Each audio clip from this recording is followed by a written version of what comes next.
there's a level of nature, according to physics, where everything is in fact inseparably one, where space, time, energy, and information, and all the objects of the universe become one universal field of pure potentiality, pure creativity, pure correlation. So there's no controversy about this right now, okay? Call it what you will, but you know, the fact of oneness is real. Your thoughts, your biology, and the world are one process. Your physical body is one process, but it's inseparable from your mind. So all these artificial distinctions in the deeper reality don't exist, whether they're male or female, or biological organism and environment. What do you mean environment?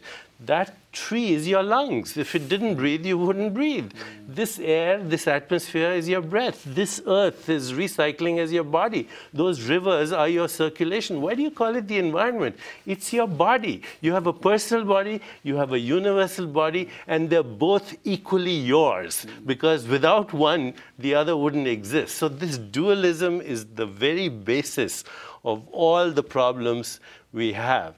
And to get into that unity consciousness, you have to actually go to the deeper domains of existence, which today, for the first time, science is exploring. I mean, science has no problem these days with the word non-locality or quantum entanglement. And you ask them, what does it mean?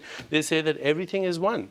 That, you know, at this level, the oneness exceeds even what you might call the speed of time. That, you know, everything in the whole universe is correlated with everything else in the universe, and this correlation is unmediated, unmitigated, instantaneous. It violates the laws of relativity.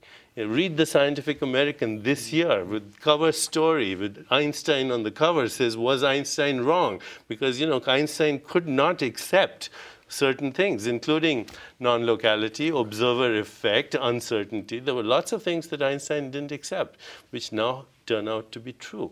Oneness is real. Okay, and if you're not experiencing it, then you're living in the illusion of the separate self.